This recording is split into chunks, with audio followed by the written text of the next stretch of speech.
Hello नमस्कार मेरे प्यारे दोस्तों, टारगेट क्लासेज कोटा में आप सभी का स्वागत है। आज हम एग्जाम 29 से आगे की ओर बढ़ते हुए एग्जाम 30 पर आ चुके हैं और पहली यूनिट हमारी है भारत का भूगोल एवं संसाधन और पहला क्वेश्चन हमारी स्क्रीन के सामने है। ध्यान से पढ़िएगा हर एक प्रश्न को, क्योंकि सभी प्रश्न यहाँ पर बहुत ही ज़्यादा महत्वपूर्ण है, वेरी इंपॉर्टेंट है। तो हर प्रश्न को ध्यान से पढ़िएगा, पिछली क्लासों का पूरा रिवाइज कर लीजिएगा। आते हम प्रश्नों की ओर। देखो, भारत में वर्षा का आधिक्य होते हुए भी यह देश प्यासी धरती समझा जाता है, इसका कारण क्या है? मतलब हमारे भारत देश में वर्षा का आधिक्य होते हुए भी, अधिकता होते हुए भी हमारा देश जो है प्यासी धरती समझा जाता है। तो इसके कारण क्या क्या हो सकते हैं? वर्षा के पानी का तेजी से बह जाना। दोस्तों, हमारे भारत में वर्षा तो होती है पर यहाँ का पानी तेजी से बह जाता है। वर्षा का पानी शीघ्रता से भाप बनकर उड़ जाना, बिल्कुल सही है। वर्षा का कुछ थोड़े ही महीनों की में जोर रहना, मतलब यहाँ पे होता है कि कुछ महीनों में बहुत ही जोरों शोरों से बारिश होती है और बाकी कुछ समय तक कोई बारिश नहीं होती है।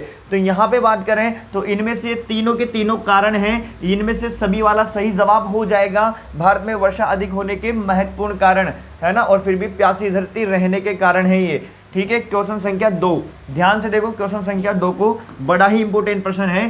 प्रोजेक्ट एलिफेंट है ना, ध्यान रखना, बहुत इंपॉर्टेंट है। प्रोजेक्ट एलिफेंट को 1992 में प्रारंभ किया गया। आपसे पूछ ले कि बताओ प्रोजेक्ट एलिफेंट को कब प्रारंभ किया गया, तो आप बताना 1992 में किया गया सर। ठीक है, तो बताओ अब आप कि भारत में प्रोजेक्ट टाइगर कब प्रारंभ किया गया। वेरी इंपॉर्टेंट है, वेरी इंपॉर्टेंट है प्रोजेक्ट टाइगर। ध्यान रखना है, 1973 में प्रारंभ किया गया है प्रोजेक्ट टाइगर, वेरी इंपॉर्टेंट है। जबकि प्रोजेक्ट एलिफेंट 1992 में किया गया है। जबकि हमारा राष्ट्रीय जलीय जीव डॉल्फिन है, उसे 2009 में डॉल्फिन घोषित किया गया था, राष्ट्रीय जलीय जीव को गंगा डॉल्फिन। ध्यान रखना है 2009 वाला, यह भी इंपॉर्टेंट है। क्वेश्चन संख्या 3 ध्यान से देखना है। क्वेश्चन संख्या 3 को, प्रश्न संख्या 3 वेरी इंपॉर्टेंट है। भारत में सर्वप्रथम एक समुद्री सेंचुरी और जिसकी सीमाओं के अंतर्गत प्रवाल भित्तियां, मोलस्का, डॉल्फिन, कछुए और अनेक प्रकार के समुद्री पक्षी हैं स्थापित किया गया है।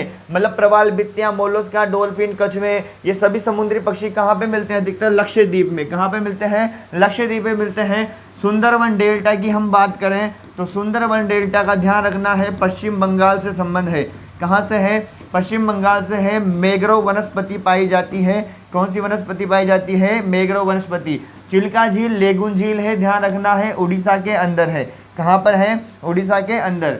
चलो क्वेश्चन संख्या 4 की ओर। सलीम अली राष्ट्रीय उद्यान कहाँ स्थित है? सलीम अली राष्ट्रीय उद्यान जो है दोस्तों ये जम्मू कश्मीर में है।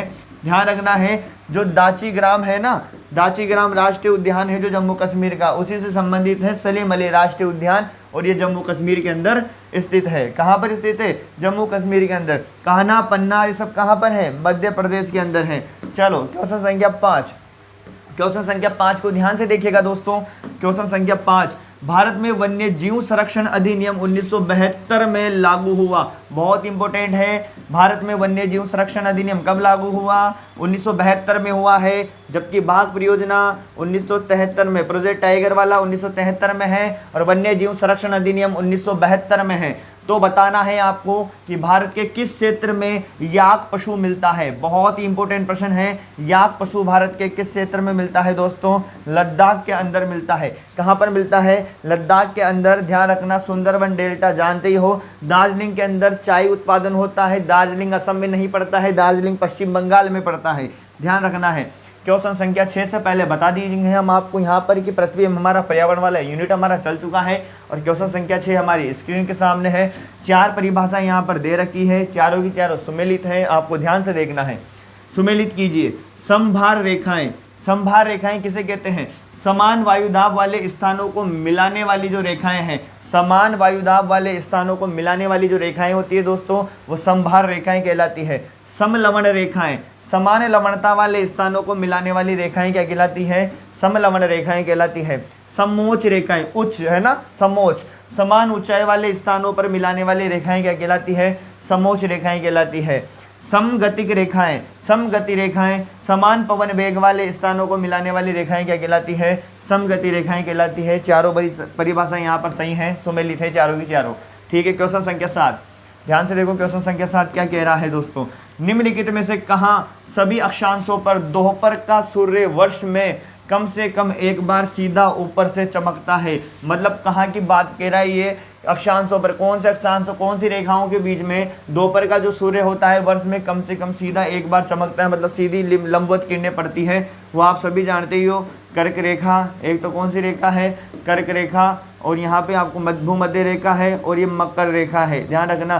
तो इनके बीच में क्या होता है, दोपहर के समय सूर्य की सीधी किरणें पड़ती है वर्ष में एक बार, जानते हो 21 जून के दिन, है ना। तो कर्क रेखा और मकर रेखा इसका सही जवाब आ जाएगा, ध्यान रखना है। क्वेश्चन संख्या 8, क्वेश्चन संख्या 8 क्या कह रहा है, निम्नलिखित में से किसका उपयोग, क्वेश्चन इंपोर्टेंट है, निम्नलिखित में किसका उपयोग पृथ्वी की आयु के परिकलन, ध्यान रखना है, निम्नलिखित में से किसका उपयोग पृथ्वी के आयु के परिकलन में नहीं किया जाता है। किसका प्रयोग यहाँ पर पृथ्वी की आयु के परिकलन में उपयोग नहीं किया जाता है। चंद्रमा के ज्वारीय बल, चंद्रमा के ज्वारीय बल का प्रयोग किया जाता है पृथ्वी की आयु के परिकलन में। महासागरों की लवणता का भी प्रयोग किया जाता है, अवसादन की दर का भी प्रयोग किया जाता है, जबकि पृथ्वी के आकर्षण बल की कोई ज़रूरत नहीं होती है। यहाँ पर पृथ्वी के आयु के परिकलन के लिए पृथ्वी के आकर्षण बल की कोई आवश्यकता नहीं होती है, इसलिए ये वाला ऑप्शन यहाँ पर हो जाएगा।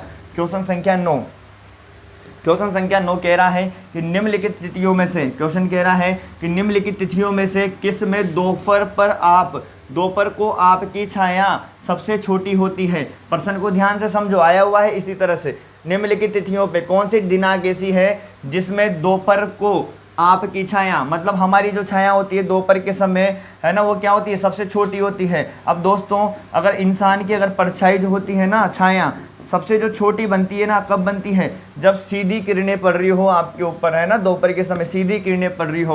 और जो जाहिर सी बात है सीधी किरणें कब पड़ेगी, 21 जून को पड़ेगी ना, तो सही आंसर ये हो जाएगा।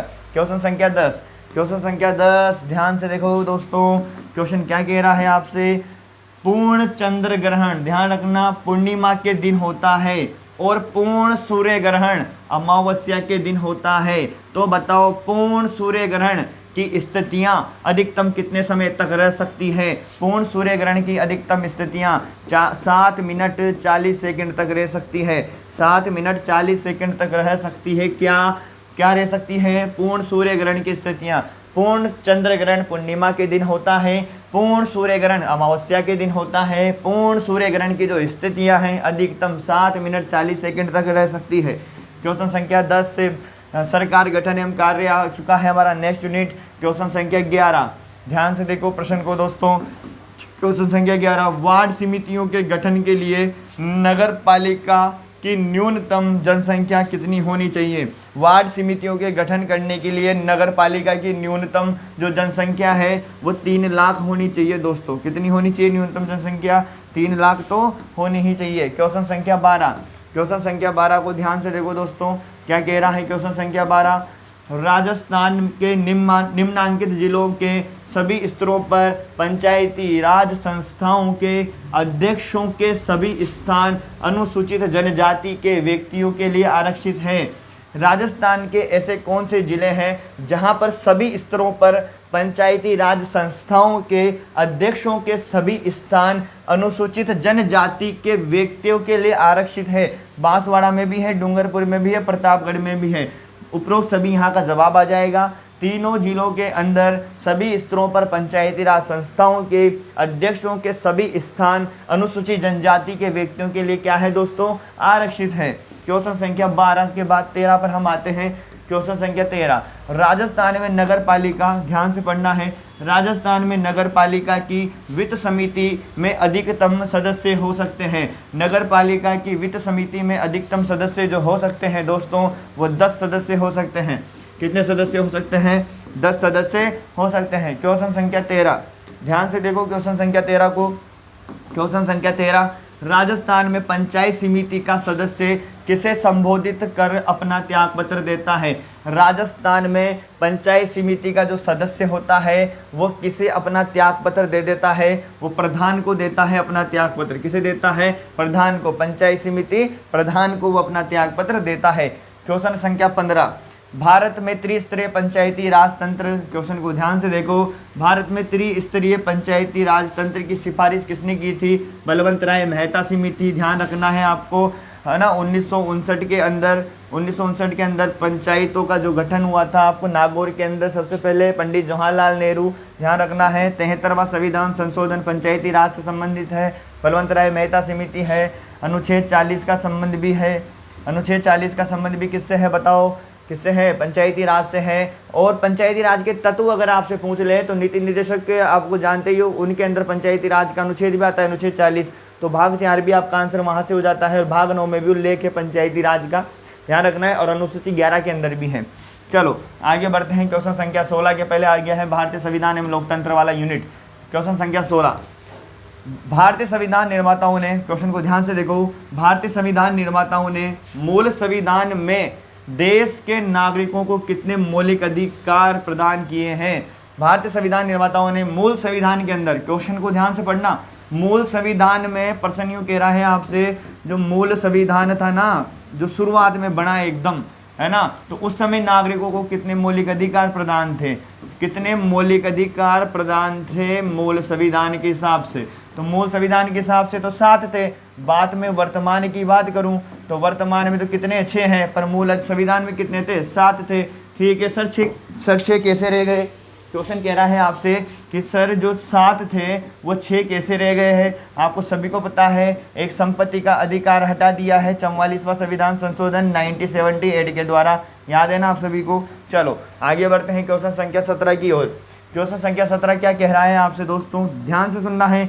लोक नियोजन के विषय में अवसर की समानता, ध्यान रखना है, लोक नियोजन में के विषय में अवसर की समानता का प्रावधान, लोक नियोजन के विषय में अवसर की समानता का प्रावधान किस अनुच्छेद में है? अनुच्छेद 16 के अंदर है। लोक नियोजन के अंदर विषय के अवसर में सबको समानता दी जाए, ऐसा प्रावधान किस में है? अनुच्छेद 16 के अंदर है। अनुच्छेद 17 छुआछूत वाला है। अस्पृश्यता का अंत किसके अंदर है? अनुच्छेद 17 के अंदर है। संवैधानिक अधिकारों का जो उपचार है दोस्तों, अनुच्छेद 32 के अंदर है। अनुच्छेद 24 के अंदर बताया गया है कि 14 वर्ष से कम के जो बालक होते हैं, 14 वर्ष से कम के जो बालक होते हैं उनको कारखानों में कराना यहाँ पर गलत काम है। ठीक है, चलो क्वेश्चन संख्या 18। क्वेश्चन संख्या 18 क्या कह रहा है आपसे, ध्यान से सुनो। 42वां संविधान संशोधन, ध्यान रखना है, 1976 है ना, 42वां संविधान संशोधन 1976 में निम्न में से किस विषय को राज्य सूची से हटाकर समवर्ती सूची में रखा गया? भाई इस राज्य सूची से हटा दिया और कहाँ रखा गया? समवर्ती सूची में रखा गया है। राज्य सूची से हटाकर समवर्ती सूची में रखा था शिक्षा को। किसको रखा था? शिक्षा को रखा था। 42वां संविधान संशोधन 1976 के अंतर्गत राज्य सूची से शिक्षा को हटाया और कहाँ रख दिया है? समवर्ती सूची में रख दिया है। स से शिक्षा, स से समवर्ती सूची, ध्यान रखना है आप सभी को। चलो क्वेश्चन नेक्स्ट है हमारा 19। संविधान के किस अनुच्छेद में, संविधान के किस अनुच्छेद में 42वें संविधान संशोधन के द्वारा ये व्यवस्था की गई कि राष्ट्रपति मंत्रिपरिषद की सलाह के अनुसार ही कार्य करेगा? है ना, मतलब जो है अनुच्छेद 74, जो अनुच्छेद 74 है दोस्तों, अनुच्छेद 74 कोष्टक में 1, ये जो वाला अनुच्छेद है इसके अंदर 42वें संविधान संशोधन 1976 के द्वारा ये व्यवस्था की गई थी कि जो राष्ट्रपति जो होता है ना, वो मंत्रिपरिषद की सलाह पे क्या करेगा दोस्तों? कार्य करेगा। अनुच्छेद 74 यहाँ पे सही जवाब हो जाएगा, ध्यान रखना है आपको, है ना। और अनुच्छेद 74 से राष्ट्रपति के शपथ से संबंधित है, ध्यान रखना है। राष्ट्रपति के महाभियोग से अनुच्छेद 61 संबंधित है और आपातकालीन प्रावधानों से संबंधित है। अनुच्छेद 356 भी है और 352 भी है। 360 वित्तीय आपात आता है 360 के अंदर, वित्तीय आपात। क्वेश्चन से नेक्स्ट हमारा 20 वाला आ गया है। अनुच्छेद 352 में कितनी बार आपातकाल की घोषणा की जा चुकी है दोस्तों? 3 बार 352 के तहत आपातकाल की घोषणा की जा चुकी है। कितनी बार? 3 बार। नेक्स्ट प्रश्न से पहले हमारी यूनिट का नाम आता है राजस्थान का भूगोल एवं संसाधन, और अगला प्रश्न आपकी स्क्रीन के सामने है, क्वेश्चन संख्या 21। ध्यान से देखो दोस्तों क्या कह रहा है। सांबर झील जयपुर और नागौर जिले में स्थित है। दोस्तों आपसे सीधा पूछ ले कि सांबर झील का अधिकांश भाग किस जिले में है, तो आपको जवाब जयपुर बताना है। ज़्यादा भाग कहाँ पर है? जयपुर में है। सांबर झील जयपुर और नागौर जिले में स्थित है। यहाँ पर देश का कितना प्रतिशत नमक उत्पादित होता है? 8.7% नमक उत्पादित होता है यहाँ पर देश का। ध्यान रखना है आपको, ये सभी राजस्थान की सबसे बड़ी खारे पानी की झील है ये। क्वेश्चन संख्या 22, ध्यान से देखो क्वेश्चन संख्या 22 को, बड़ा इंपॉर्टेंट है। राष्ट्रीय राजमार्ग 15 पर स्थित एक प्राकृतिक झील है और यहाँ पर सांख्य दर्शन के प्रणेता कपिल मुनि की तपोस्थली रही है, जहाँ पर प्रतिवर्ष कार्तिक पूर्णिमा को मेला भरता है। ये झील किस जिले में स्थित है? ये झील बीकानेर के अंदर स्थित है। कोलायत झील इसका नाम है। क्या नाम है? कोलायत झील बीकानेर में है। और यहाँ पर ध्यान रखना है आपको, कार्तिक पूर्णिमा को मेला लगता है। क्या लगता है? कार्तिक पूर्णिमा को मेला लगता है। यहाँ पे चंद्रभागा पशु मेला झालावाड़ में कार्तिक पूर्णिमा को ही लगता है। पुष्कर का मेला कार्तिक पूर्णिमा को ही लगता है। याद रखनी है आपको यहाँ पर कुछ पॉइंट।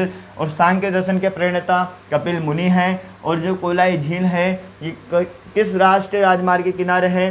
15 वाले राष्ट्रीय राजमार्ग के किनारे है। ध्यान रखना है। तिलवाड़ा जो पशु मेला है अपना मल्लीनाथ जी का, तिलवाड़ा बाड़मेर में लगता है। ओसिया जोधपुर के अंदर पड़ता है। मेहरानगढ़ का किला जोधपुर में है, सब ध्यान रखना है आपका। सोनारगढ़ का किला जैसलमेर के किले को कहते हैं। 99 बुर्जों वाला किला है, त्रिकोटाकृति वाली पहाड़ी पर है। क्वेश्चन संख्या 23, ध्यान से देखो, सुमेलित कीजिए। प्रश्न क्या कह रहा है आपसे? सुमेलित कीजिए। चंबल परियोजना राजस्थान और मध्य प्रदेश की है, ध्यान रखना है।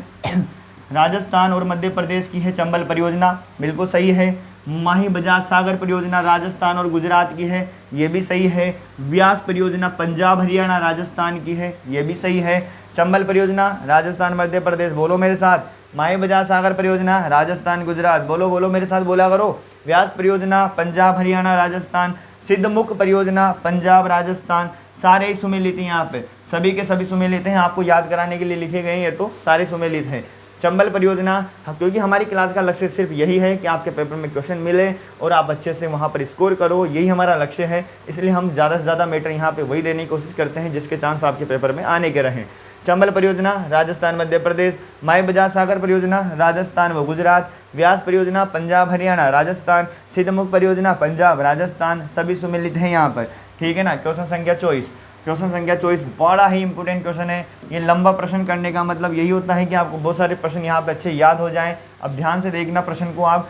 अब यहाँ पे प्रश्न आया है कि केंद्रीय शुष्क क्षेत्र अनुसंधान केंद्र काजरी, बड़ा इंपॉर्टेंट है ये काजरी वाला प्रश्न, बहुत ही ज़्यादा आता है क्वेश्चन पेपर में बार बार। ये बताओ काजरी शोध जो संस्थान है इसको क्या कहते हैं? केंद्रीय शुष्क क्षेत्र अनुसंधान केंद्र कहते हैं काजरी को, ध्यान रखना है। और ये कहाँ पर स्थित है? जोधपुर में स्थित है। पहला प्रश्न तो ये हो गया।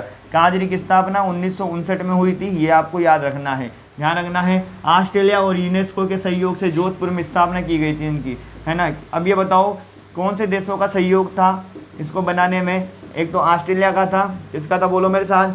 ऑस्ट्रेलिया का था। और एक यूनेस्को, है ना। ऑस्ट्रेलिया और यूनेस्को के सहयोग से जोधपुर में की गई। शुष्क क्षेत्र से संबंधित संपूर्ण अनुसंधान का दायित्व इस संस्थान का है। सारे काम है शुष्क क्षेत्र से संबंधित जितने भी संपूर्ण अनुसंधान का जो दायित्व है ना पूरा का पूरा, वो इसी संस्थान का है।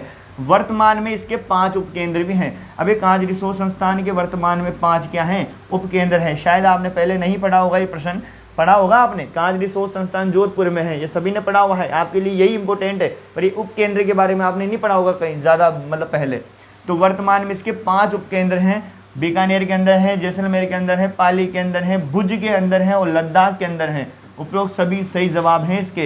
ये जो 5 जो जगह बताए ना मैंने, बीकानेर, जैसलमेर, पाली, भुज, लद्दाख, यहाँ पे काजरी शोध संस्थान के अलग से 5 उपकेंद्र हैं, ठीक है ना। तो क्वेश्चन 24 हमारा कवर हो चुका है। क्वेश्चन संख्या 25, ध्यान से देखो। क्वेश्चन संख्या 25 सीधा सा प्रश्न है, बड़ा इंपॉर्टेंट है। पर राजस्थान में संतरा उत्पादन की दृष्टि से झालावाड़ जिला प्रसिद्ध है। संतरों की नगरी झालावाड़ है, अग्रणी है। तो बताओ गन्ना उत्पादन की दृष्टि से कौन सा जिला प्रमुख है? बूंदी है। गन्ना उत्पादन के लिए कौन सा है बोलो? बूंदी है। क्वेश्चन संख्या 26 से पहले राजस्थान के इतिहास वाली यूनिट हमारी चल चुकी है और क्वेश्चन संख्या 26 आपकी स्क्रीन के सामने है। बड़ा ही इंपॉर्टेंट क्वेश्चन है। किस छावनी के सैनिक दस्तों ने 21 अगस्त 1857 को, याद रखना तारीख को, 21 अगस्त 1857 को दिल्ली चलो मारो फिरंगी नारे, है ना, के साथ बगावत की थी? भाई 21 अगस्त 1857 के दिन दिल्ली चलो मारो फिरंगी के नारे के साथ कौन सी छावनी के जो सैनिक थे उन्होंने बगावत की थी? वो थे एरिनपुरा। कौन सी छावनी के सैनिक थे? एरिनपुरा सैनिक जो छावनी थी यहाँ पर, उन्होंने नारा दिया था दिल्ली चलो मारो फिरंगी के नारे के साथ 21 अगस्त 1857 को क्या करी थी? बगावत स्टार्ट करी थी। 1857 की क्रांति की मैं बात करूँ तो जल्दी जल्दी यहाँ पर सबसे पहले 1857 क्रांति राजस्थान के अंदर नसीराबाद से स्टार्ट हुई थी, भारत के अंदर मेरठ के अंदर से हुई थी। आई बात समझ में? राजस्थान के अंदर 6 सैनिक छावनियाँ हैं, ध्यान रखना है आप सभी को, ठीक है। चलो क्वेश्चन संख्या 27 की ओर। डूंगर जी जवाहर जी का संबंध कहाँ से है? सीधा सीधा है, सभी जानते हैं। डूंगर जी जवाहर जी का संबंध कहाँ से है? ये सीकर से है, सभी को पता है। चोरी करते थे और फिर उस चोरी से गरीबों में बांटते थे उसको, ठीक है। क्वेश्चन संख्या 28। डूंगरपुर एवं बांसवाड़ा में किसने भील आंदोलन का नेतृत्व किया था? गोविंद गिरी ने किया था। किसने किया था? गोविंद गिरी ने। क्वेश्चन संख्या 29, ध्यान से देखना, क्वेश्चन संख्या 29 आया हुआ है एग्जाम के अंदर। कन्हैयालाल मित्तल, मांगीलाल भव्य और मकबूल आलम किस राज्य के प्रजामंडल से संबंधित हैं? झालावाड़ प्रजामंडल से। किससे संबंधित है? झालावाड़ प्रजामंडल से संबंधित है, ध्यान रखना है। एक तो कौन है? कन्हैयालाल मित्तल हैं। कौन है? कन्हैयालाल मित्तल हैं। और एक दूसरी हम बात करें तो एक मांगीलाल है। कौन है? मांगीलाल भव्य है। और एक मकबूल आलम है। तीनों का संबंध झालावाड़ प्रजामंडल से है, ध्यान रखना है। वेद मगधाराम वेरी इंपॉर्टेंट है, बीकानेर प्रजामंडल से है। क्वेश्चन संख्या 30 की ओर हम आते हैं। क्वेश्चन संख्या 30 क्या कह रहा है? राजपूत शासकों की सूची, बड़ा इंपॉर्टेंट क्वेश्चन है। राजपूत शासकों की सूची दी जा रही है आपको, दिख रही है ना, ये देखो। इनमें से किन्हीं दो का चयन करें, 2 का सिलेक्शन करो इनमें से जिन्होंने मुगलों का सहयोग किया हो। आपको यहाँ से 2 शासक ऐसे छांटने हैं, ऐसा जोड़ा है जिन्होंने मुगलों का सहयोग किया हो। राणा सांगा ने किया था क्या? नहीं किया। मान सिंह ने किया था, पर तो गलत हो गया ना ऑप्शन ही। मान सिंह ने किया था पर चंद्रसेन ने नहीं किया। राय सिंह ने किया था पर राणा सांगा ने नहीं किया। मान सिंह और राय सिंह ये दोनों व्यक्ति थे जिन्होंने क्या किया था? मुगलों का सहयोग किया था। आपके लिए ये क्वेश्चन वेरी इंपॉर्टेंट हो सकता है, ध्यान रखना, कैसे भी करके घुमा फिरा के। क्वेश्चन संख्या 31 से पहले राजस्थान की कला एवं संस्कृति वाली यूनिट हमारी आ चुकी है। क्वेश्चन संख्या 31 की ओर ध्यान से देखना है। क्वेश्चन संख्या 31, सोनार का किला जैसलमेर में स्थित है। सब जानते हो ना सोनारगढ़ का किला कहाँ पर है? जैसलमेर के अंदर स्थित है, 99 बुर्जों का किला है, ध्यान रखना है। तो बताओ किस दुर्ग को राजस्थान का वेल्लोर कहा जाता है? भैंसरोडगढ़ को कहा जाता है, जल दुर्ग भी है। राजस्थान का वेल्लोर किस दुर्ग को कहा जाता है? बोलो, भैंसरोडगढ़ को कहा जाता है। गागरोन का किला कहाँ पर है दोस्तों? झालावाड़ के अंदर है, ध्यान रखना है। जल दुर्ग की श्रेणी में आता है और आपके पेपर के लिए बहुत इंपॉर्टेंट है, ध्यान रखना है। काली सिंध और आहू नदी के संगम पर स्थित है। काली सिंध और आहू नदी के संगम पर स्थित है गागरोन का किला। लोहागढ़ का किला भरतपुर के अंदर है, ध्यान रखना है। चित्तौड़गढ़ का किला मेसा के पठार पर बना हुआ है, ये भी ध्यान रखना है। चलो नेक्स्ट क्वेश्चन की ओर हम आते हैं। क्वेश्चन संख्या 32।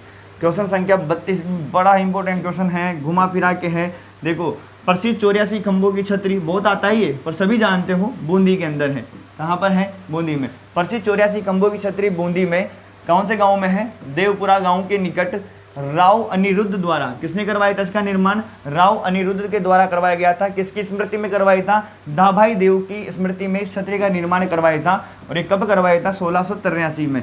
इसका निर्माण 1683 में हुआ था। अब मेरे को जवाब देना, आप प्रसिद्ध 84 खंभों की छतरी कहाँ है? मेरे साथ साथ बोलो आप, ऐसा एनालाइज करो, ऐसा फीलिंग करो कि आप सामने ही बैठे हो, ठीक है। प्रसिद्ध 84 खंभों की छतरी कहाँ है? बोलो आप, बूंदी में है सर, ठीक है। ये बताओ कौन से गांव में है? देवपुरा गांव में है। निर्माण किसने करवाया था? अनिरुद्ध द्वारा करवाया गया था, दाभाई के द्वारा, दाभाई देव की स्मृति में। किसकी स्मृति में कराया गया था? दाभाई देव की स्मृति में करवाया गया था। बताओ बूंदी छतरी का निर्माण कब हुआ था? 1683 में हुआ था। कब हुआ था? 1683 में। 1570 के अंदर एक दरबार लगा था, नागौर दरबार का आयोजन, ये बड़ा इंपॉर्टेंट है, ध्यान रखना है पेपर के लिए। अगले क्वेश्चन पे आते हैं, क्वेश्चन संख्या 33। क्वेश्चन संख्या 33 को ध्यान से देखना है, क्या कह रहा है प्रश्न? जयपुर में हवा महल की पहली मंजिल का नाम प्रताप मंदिर है। तो हवा महल का निर्माण कब हुआ? हवा महल का निर्माण हुआ दोस्तों 1799 में। बताओ हवा महल कहाँ पे है? जयपुर में है। पहली मंजिल का नाम क्या है? प्रताप मंदिर है। ये बताओ कितना मंजिला है हवा महल? 5 मंजिला है, ध्यान रखना है। लालचंद उस्ता वास्तुकार वगैरह है। 1799 इसका सही जवाब हो जाएगा। क्वेश्चन संख्या 33 के बाद क्वेश्चन संख्या 34 की ओर ध्यान से देखना है। 2 प्रश्न इसके अंदर ऐड हैं और दोनों के दोनों वेरी इंपॉर्टेंट हैं। बागोर की हवेली उदयपुर में है, तो बताओ पटुओं की हवेली कहाँ पर है? जैसलमेर के अंदर है। कहाँ पर है? जैसलमेर के अंदर है पटुओं की हवेली। कहाँ पर है दोस्तों? जैसलमेर के अंदर। सबसे बड़ी जो पगड़ी रखी हुई है कहाँ रखी हुई है? बागोर की हवेली में। कहाँ पर है? उदयपुर के अंदर है बागोर की हवेली। क्वेश्चन संख्या 35, ध्यान से सुनो क्वेश्चन संख्या 35 को। केले के पत्तों पे है ना, क्वेश्चन कह रहा है केले के पत्तों की सांजी के लिए कौन सा प्रसिद्ध है?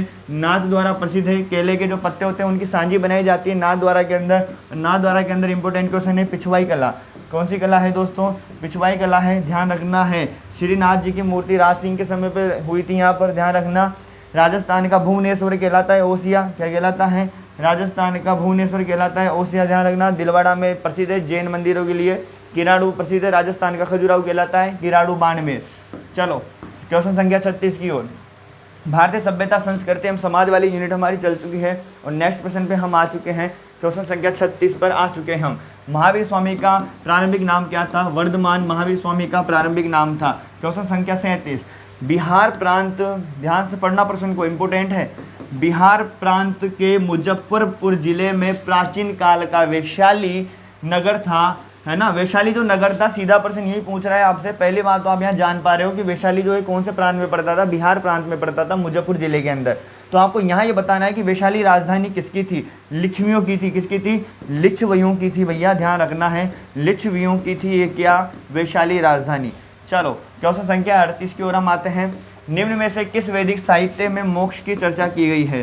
कौन सा वैदिक साहित्य ऐसा है जहाँ पर मोक्ष की चर्चा की गई है? किसकी मोक्ष की चर्चा मिलती है? वो है उपनिषद। जो उपनिषद में जो जानकारी मिलती है वो मोक्ष की जानकारी मिलती है। ध्यान रखना है, ऑप्शन डी इसका सही जवाब है।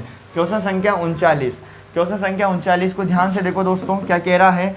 इनमें से किस फसल का ज्ञान वैदिक काल के लोगों को नहीं था? कौन सी फसल ऐसी थी यहाँ पर जो दे रखी है जिनमें से वैदिक काल के लोगों को उसके बारे में कोई जानकारी नहीं थी? जो जानकारी थी गेहूं की भी थी, चावल की भी थी, तंबाकू की कोई जानकारी नहीं थी वैदिक काल के लोगों को। क्वेश्चन संख्या 40। भारतीय संगीत का आदि ग्रंथ किसे कहा जाता है? भारतीय संगीत का आदि ग्रंथ सभी जानते हो सामवेद को कहा जाता है। यज्ञ से संबंधित है यजुर्वेद, सबसे प्राचीन वेद है ऋग्वेद, ध्यान रखना है। क्वेश्चन संख्या 41। नेक्स्ट यूनिट हमारी मौर्य एवं गुप्त साम्राज्य एवं गुप्तोत्तर काल वाली।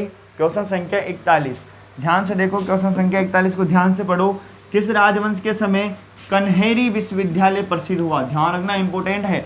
किस राजवंश के समय कन्हेरी विश्वविद्यालय प्रसिद्ध हुआ था? पल्लव राजवंश के समय पर। किसके राजवंश के समय पर हुआ था? ये पल्लव राजवंश के समय पे हुआ था, ध्यान रखना है। क्वेश्चन संख्या 42। असम का प्राचीन नाम क्या था? बिल्कुल सीधा सा प्रश्न है, बहुत आता है एग्जाम के अंदर। कामरूप।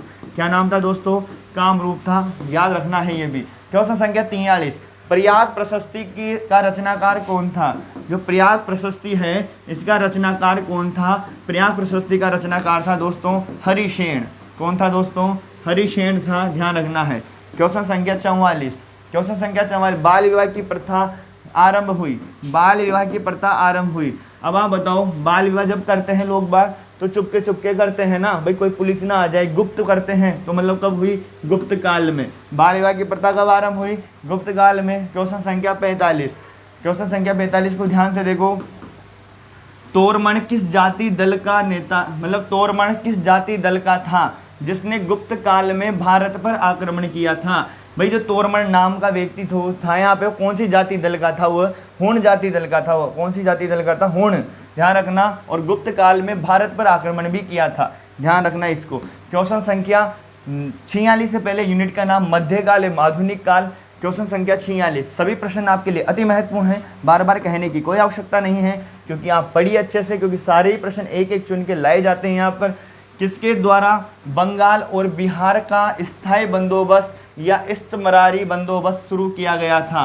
किसके द्वारा बंगाल और बिहार का स्थायी बंदोबस्त या इस्तमरारी बंदोबस्त शुरू किया गया था? इंपोर्टेंट है, लॉर्ड कॉर्नवालिस, ध्यान रखना इस नाम को, लॉर्ड कॉर्नवालिस, ध्यान रखना है।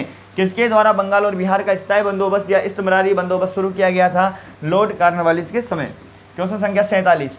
अंग्रेजों द्वारा सर्वप्रथम कहवा के बागान कहाँ लगाए गए थे? जो कॉफ़ी के बागान थे वो अंग्रेजों के द्वारा सर्वप्रथम कहवा के जो बागान थे वो कहाँ लगाए गए थे? वो वायनाड जनपद में लगाए गए थे, और वायनाड केरल के अंदर पड़ता है अभी वर्तमान में। और अंग्रेजों द्वारा सर्वप्रथम कहवा के बागान कहाँ लगाए गए थे?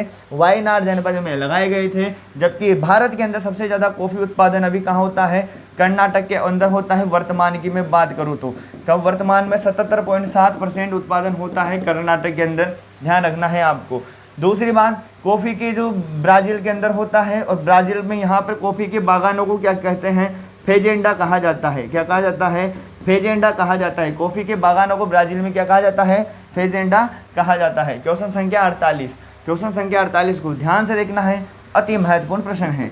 देखो क्या कह रहा है, निम्नलिखित में से किसके सुझाव पर दयानंद सरस्वती ने सार्वजनिक भाषणों में संस्कृत के स्थान पर हिंदी का प्रयोग करना आरंभ किया। मतलब स्वामी दयानंद जो सरस्वती जी थे वो सार्वजनिक भाषणों में संस्कृत भाषा का प्रयोग करते थे, तो संस्कृत के स्थान पर हिंदी का उन्होंने प्रयोग करना आरंभ किया ना, तो किसके सुझाव पर किया था, केशव चंद्र सेन के सुझाव पर। केशव चंद्र सेन के सुझाव पर स्वामी दयानंद सरस्वती ने सार्वजनिक भाषणों को संस्कृत से हिंदी में बोलना प्रारंभ किया था। ध्यान रखना है आप सभी को, सत्यार्थ प्रकाश का भी याद रखना है। क्वेश्चन संख्या 49, सर टॉमस मुनरो है ना, क्वेश्चन कह रहा है सर टॉमस मुनरो किस भू राजस्व बंदोबस्त से संबंधित है। पहली बात तो सर टॉमस मुनरो का संबंध भू राजस्व बंदोबस्त से है, ठीक है, पर किस प्रकार के बंदोबस्त से संबंधित है, इनका रैयतवाड़ी बंदोबस्त से संबंधित है सर टॉमस मुनरो का। ध्यान रखना। क्वेश्चन संख्या 50, सत्य शोधक समाज की स्थापना। ध्यान रखना है, इंपॉर्टेंट है क्वेश्चन। सत्य शोधक समाज की स्थापना ज्योतिबा फूले ने 1873 में कहाँ पर की थी। सत्य शोधक समाज, पहली बात तो याद रखना है आपको, किसने करी थी, ज्योतिबा फूले ने करी थी। एक पुस्तक आती है इनकी गुलामगिरी, ये भी ध्यान रखना है, अति महत्वपूर्ण है। गुलामगिरी किसकी पुस्तक है, ज्योतिबा फूले की है। और इसकी जो स्थापना करी थी 1873 में करी थी, सत्य शोधक समाज की 1873 में करी थी। कहाँ पे करी थी, मुंबई के अंदर करी थी। क्वेश्चन संख्या 51 से पहले नेक्स्ट यूनिट का नाम बीमा बैंकिंग प्रणाली है। और क्वेश्चन संख्या 51 ध्यान से देखो, क्वेश्चन संख्या 51 को सही कथन बताना है आपको। यहाँ पर सारे ही कथन यहाँ पर सही है, और पर याद कर लेना है आपको तीनों कथन। भारतीय जीवन बीमा निगम भारत की सबसे पुरानी बीमा कंपनी है, ध्यान रखना है। नेशनल इंश्योरेंस कंपनी लिमिटेड वर्ष 1972 में, नेशनल इंश्योरेंस कंपनी लिमिटेड वर्ष 1972 में राष्ट्रीयकृत हुई थी। ध्यान रखना, नेशनल इंश्योरेंस कंपनी लिमिटेड थी, वो किस वर्ष राष्ट्रीयकृत हुई थी, 1972 में। तथा general insurance corporation of India की समनुषंगी बनाई गई। बिल्कुल सही बात है। United India insurance company limited का मुख्यालय चेन्नई में स्थित है। United India insurance company limited का मुख्यालय कहाँ पर स्थित है, चेन्नई में स्थित है। उपरोक्त सभी यहाँ पर सही हैं। क्वेश्चन संख्या 52 की ओर हम आते हैं। क्वेश्चन संख्या 52, बीमा एक सहकारी व्यवस्था है। बीमा एक सहकारी व्यवस्था है। बीमा किस प्रकार की व्यवस्था है, सहकारी व्यवस्था है, अर्थात एक सबके लिए। ये कथन ध्यान रखना, अर्थात एक तो किसके लिए, सबके लिए, एक सबके लिए और सब एक के लिए। ये कथन उल्टा है, ध्यान से रखना। एक सबके लिए और सब एक के लिए, ये कथन किसने कहा, एक सबके लिए सब एक के लिए। ये कथन कहा प्रोफेसर R.S. शर्मा ने। किसने कहा, प्रोफेसर R.S. शर्मा ने। क्वेश्चन संख्या 53, ध्यान से देखो क्वेश्चन संख्या 53 को क्या कह रहा है। क्वेश्चन संख्या 53, भारत में उपभोक्ता संरक्षण अधिनियम किस वर्ष लागू हुआ। ये तो बड़ा अति महत्वपूर्ण प्रश्न है आपके लिए, ध्यान रखना है, ठीक है। भारत में उपभोक्ता संरक्षण अधिनियम किस वर्ष लागू हुआ, कई बार आपको पढ़ा भी दिया है, 1986 में। नेक्स्ट क्वेश्चन पे हम आते हैं। क्वेश्चन संख्या 54, उपभोक्ता को न्याय के लिए कहाँ पर अपील करनी चाहिए। उपभोक्ता होता है, उसे न्याय के लिए कहाँ पर अपील करनी चाहिए, उपभोक्ता न्यायालय में अपील करनी चाहिए। क्वेश्चन संख्या 55, वस्तुओं की गुणवत्ता को प्रमाणित करने वाला मार्क कौन सा होता है। वस्तुओं की जो गुणवत्ता को प्रमाणित करने वाला जो मार्क होता है, एक तो ISI मार्क होता है, एक एग मार्क होता है, FPO मार्क होता है। ये उपयुक्त सभी जो होते हैं वस्तुओं की गुणवत्ता को प्रमाणित करने वाले क्या होते हैं, मार्क होते हैं। क्वेश्चन संख्या 56 से पहले शिक्षा शास्त्र मुद्दे वाली यूनिट हमारी चल चुकी है, और क्वेश्चन संख्या 56 हमारी स्क्रीन के सामने है। ध्यान से देखना है प्रश्न को। निम्नांकित में से कौन सा सूचना एवं संप्रेषण प्रौद्योगिकी का उदाहरण है। मतलब कौन सा टेक्नोलॉजी का सूचना संप्रेषण प्रौद्योगिकी का उदाहरण है। ई गवर्नेंस भी है, ई बैंकिंग भी है, ईमेल भी है, सभी के सभी सही जवाब हैं। नेक्स्ट प्रश्न क्वेश्चन संख्या 57, ध्यान से देखो क्वेश्चन संख्या 57 को। क्वेश्चन संख्या 57, परंपरागत जो शिक्षण के साथ ऑनलाइन डिजिटल मीडिया को जोड़कर संचालित की जाने वाली शिक्षण प्रक्रिया को निम्नलिखित में से किस नाम से जाना जाता है। मतलब परंपरागत शिक्षण के साथ में आजकल जो ऑनलाइन डिजिटल मीडिया को जोड़कर संचालित की जाने वाली जो शिक्षण प्रक्रिया है ना, उसको निम्नलिखित में से किस नाम से जाना जाता है? मिश्रित अधिगम के नाम से जाना जाता है। किस नाम से जाना जाता है? मिश्रित अधिगम। क्वेश्चन संख्या 58, क्वेश्चन संख्या 58 को ध्यान से देखिएगा दोस्तों। शिक्षण अधिगम सामग्री के चयन का आधार होना चाहिए, है ना। शिक्षण जो अधिगम जो सामग्री होती है उसके चयन का जो आधार क्या होना चाहिए? मनोवैज्ञानिक सिद्धांत होने चाहिए। क्या होने चाहिए? मनोवैज्ञानिक सिद्धांत। क्वेश्चन संख्या 59, चार्ट बनाते समय किस सोपान को ध्यान में रखना चाहिए? चार्ट बनाते समय किस सोपान को ध्यान में रखना चाहिए? चार्ट की गुणवत्ता को ध्यान में रखना चाहिए भैया। ठीक है। क्वेश्चन संख्या 60, क्वेश्चन संख्या 60 एंड लास्ट, ध्यान से देखना है। प्रच्छा प्रतिमान का प्रवर्तन रिचर्ड सी मेन ने किया। ध्यान रखना है, प्रच्छा प्रतिमान का प्रवर्तन किसने किया? रिचर्ड सी मेन ने किया। तो बताओ प्रच्छा पद्धति प्रारंभ कब हुई थी? 1962 में हुई थी। बताओ दोस्तों कैसी लगी क्लास आप सभी को? मज़ा आ रहा है ना? अब नेक्स्ट क्लास हमारी तीव्र गति से आएगी, ध्यान रखना है और सभी क्लासों को अच्छे से रिवाइज करना है। अब आगे वाली क्लासों में मैं यहाँ तक के 30 टेस्ट तो हमारे हो गए हैं, 30 टेस्ट हो गए बढ़िया यूनिट वाइज। अब हमारे आगे की ओर हम फोकस करेंगे राजस्थान जीके पर ज़्यादा। क्या राजस्थान जीके पर हम फोकस करेंगे? ऐसा कमेंट में लिख के बताइएगा मुझे, क्योंकि मैं चाहता हूं कि अब राजस्थान जीके पे हम फोकस करेंगे। राजस्थान की कला संस्कृति, राजस्थान का इतिहास, राजस्थान का भूगोल वगैरह पर ही ज़्यादा फोकस करेंगे, क्योंकि राजस्थान का पोर्शन आपके ज़्यादा आने वाला है एग्जाम के अंदर। वो कहा गया है ना स्पेशली कि राजस्थान अध्ययन के क्वेश्चन ज़्यादा पूछे जाएंगे। तो 30 तो हमारा हो गया है, राजस्थान साथ में चल ही रहा है, फिर भी हम कोशिश करेंगे आपकी रिवाइज कराने की, सब कुछ करवाने की और आगे राजस्थान के क्वेश्चन देने की। तो आप कमेंट करके बताइए कि कैसा लग रहा है आपको, कैसी क्लास, आपके अनुभव आप लिखिए जरूर कमेंट के अंदर। ठीक है, धन्यवाद दोस्तों। अपनी तैयारी को जोर शोर से करते रहिएगा।